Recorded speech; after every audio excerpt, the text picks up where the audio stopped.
반갑습니다. 오늘은 2021년 1월 7일 목요일 누가복음 3장 1절에서 14절 함께 읽고 그리고 나누고 기도하도록 하겠습니다. 먼저 찬송가 322장 함께 찬송 드리겠습니다. 세상의 헛된 신을 버리고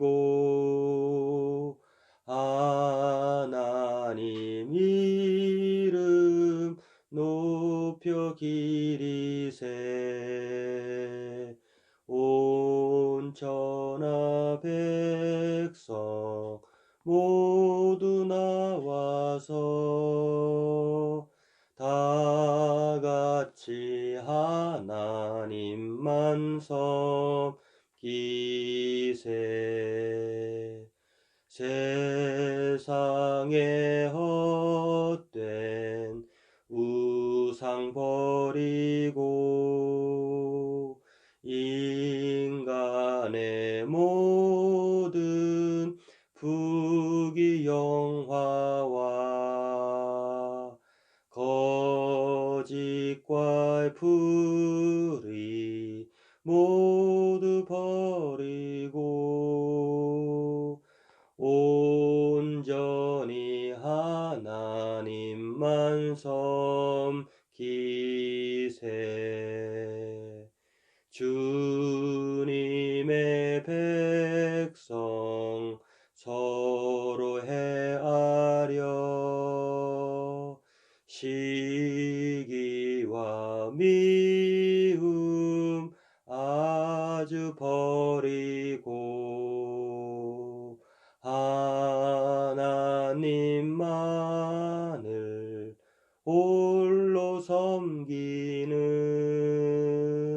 천국을 어서 이뤄 주소서. 아멘.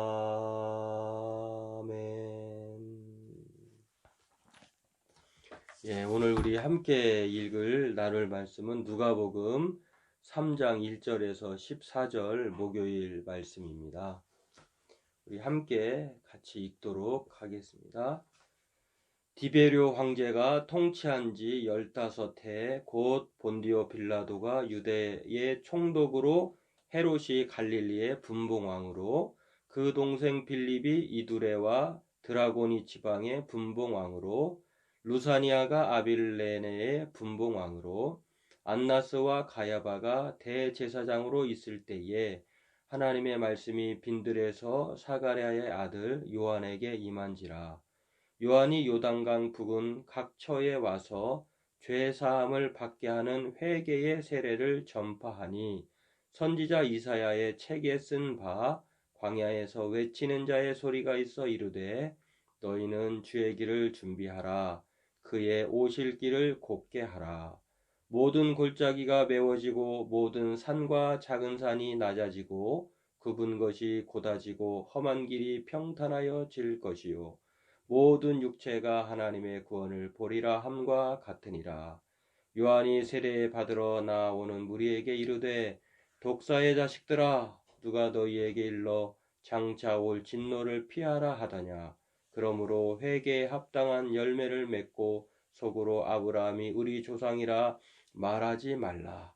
내가 너희에게 이르노니 하나님이 등이 이 돌들로도 아브라함의 자손이 되게 하시리라. 이미 도끼가 나무 뿌리에 놓였으니 좋은 열매 맺지 아니하는 나무마다 찍혀 불에 던져지리라. 무리가 물어 이르되 그러면 우리가 무엇을 하리이까? 대답하여 이르되 옷 2벌 있는 자는 옷 없는 자에게 나눠 줄 것이요 먹을 것이 있는 자도 그렇게 할 것이니라 하고 세리들도 세례를 받고자 하여 와서 이르되 선생이여 우리는 무엇을 하리이까 하매 이르되 부과된 것 외에는 거두지 말라 하고 군인들로 물어 이르되 우리는 무엇을 하리이까 하매 이르되 사람에게 강탈하지 말며 거짓으로 고발하지 말고 받는 급료를 족한 줄로 알라 하니라. 아멘.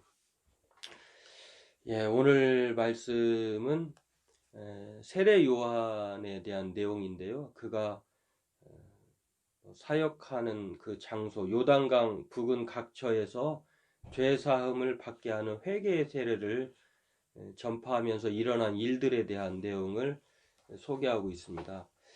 먼저 그가 사역할 당시에 통치자들에 대한 이름들이 나오는데, 디베레 황제가 통치한 지 15년에 유대의 총독이 누구였는지, 그리고 유대 땅이 이제 뭐 분할이 되어서 각각의 그 지역이 통치자가 어떤 사람이었는지를 뭐 볼 수 있는데, 아무튼 헤롯 대왕이라고 하는 이 그 자녀들로 인해서 이렇게 나눠져서 통치되고도 있기도 하고요. 그 당시에 대제사장이 누구였는가를 소개도 합니다. 뭐 전직 제사장하고 그리고 현직 제사장, 뭐 안나스와 가야바인데, 안나스와 가야바는 장인과, 그러니까 전직 제사장과 가야바라고 하는 현직 제사장 사위 관계예요. 장인과 사위 관계의 그런 뭐 제사장과 정치인들을 소개하는 것을 보게 됩니다.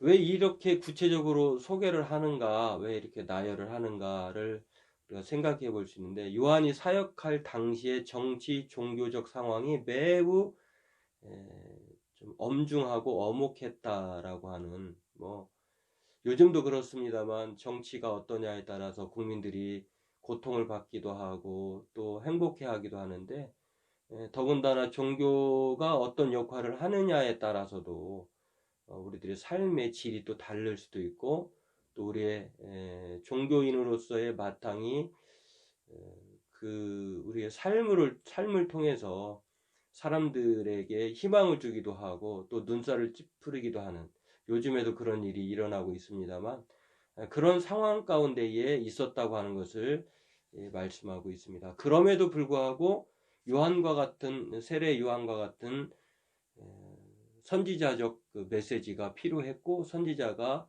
활동했다고 하는 것을 소개하는데, 요한의 사역이 곧 이사야서에 말씀하신 바대로 뭐 광야에서 외치는 자의 소리가 있었다라고, 그게 바로 요한이었고, 그가 주의 길을 준비하는 자였다, 오실 길을 곧게 하는 자였다라고 하는 것입니다. 그렇다고 해서 요한의 사역이 뭐 그냥 준비하고 끝나는 것이 아니라 매우 없어서는 안 될 필요한 사역이죠. 그로 말미암아서 모든 골짜기가 메워지고 모든 산과 작은 산이 낮아지고 뭐 굽은 것이 곧아지고 험한 길이 평탄해질 것이라고 하는 그런 이사야 선지자의 사역을 현재 요단강 근처에서 세례 요한이 하고 있다고 하는 것입니다. 예, 그렇습니다. 요한의 메시지는 철저한 회개를 촉구함과 동시에 실천을 동반한 운동입니다. 이기적이고 독점하는 것이 아니라 나눔과 배려와 상생의 메시지라고 하는 것입니다. 오늘 말씀을 보면 이 종교적 허울이 아닌 실제적 삶의 열매가 진짜 하나님의 자녀인 것을 말하고 있습니다. 즉 요즘식으로 얘기하면 세례 받는 것에 끝나는 것이 아니라, 요단강에서 세례를 베푼다고 하니까 그 세례 받은 것으로 끝나는 것이 아니라 그것을 간파하고 세례 요한이 말을 하죠. 세례 받는 자로서의 삶의 열매와 책임을 다하라. 세례 받으려고 하는 것만을 목적으로 하는 것들은 독사의 자식들이다 라고 하는 것을 말하고 있습니다. 우리가 신앙생활하는 것, 교회를 다니는 것은 직분을 받는 것에 목적이 있는 것이 아니죠. 교회 다니고 직분을 받을수록 선한 열매, 성령의 열매, 좋은 열매를 반드시 맺어야 한다고 하는 것입니다. 그것이 믿음에 대한 증거이기도 하고 열매이기도 합니다. 요한의 화법으로 말하면 독사의 자식이 아니라 아브라함의 자식이 되어야 한다는 것입니다. 아브라함의 자식, 그렇게 되지 않으면 이 돌들로도 아브라함의 자식을 만든다는 거예요. 그러므로 오늘 우리는 어떠한 사람인가를 생각해 보기를 원하고요. 껍데기뿐인 회심하지 않는 진노의 자식, 신자가 아니라 좋은 열매를 맺는 합당한 신자가 되기를 우리 한번 거울로 살펴보고 뒤돌아보면서, 요즘에 좀 안타까운 소식이 있습니다만 그러한 일들을 행한 것들에 대해서 또 한번 우리가 참 안타깝게 생각하고, 안타까운 것을 지나서 이제는 철저하게 복음이 뭔지, 오늘 누가복음에서 요한이 전하고자 하는 그것을 우리가 잘 기억해서 정말 진노의 자식이 아니라 하나님 앞에 합당한 열매를 맺는 아브라함의 진짜 믿음의 자녀가 되기를 오늘도 살펴보고 힘쓰고 기도하기를 바라겠습니다. 우리 함께 기도하겠습니다. 하나님, 오늘 세례 요한의 사역을 통해서 정말로 정치가 또 종교가 희망을 주지 못하는 상황에서 이 메시지를 다시 한번 우리가 곱씹어보고 생각하며 오늘 말씀 가운데 살아가기를 힘쓰기를 원합니다. 단지 세례 받으러 오는 사람들을 향하여서 독사의 자식들아, 진노의 자식들아 라고 그렇게 그들의 삶을 돌아보게 하고 또 그것을 통하여서 무엇을 위해 살아야 하는지 오늘 다시 한번 말씀이 우리를 또한 직언하게 하시고 그것을 받아들이고 오늘 참다운 믿음 가운데 살아가는 저희들 되기를 원합니다. 오늘도 우리가 좋은 열매, 선한 열매, 믿음에 대한 그러한 아버지 행함이 있는 믿음으로 우리의 믿음이 증거되고 증명하게 도와주셔서 하나님의 참된 열매를 맺는 신앙인으로 살아갈 수 있도록 우리의 삶을 돌아보며 또한 반성하고 그렇게 하나님의 뜻대로 살기를 힘쓰는 오늘 하루가 되게 도와주옵소서. 감사하며 예수님의 이름으로 기도하옵나이다. 아멘.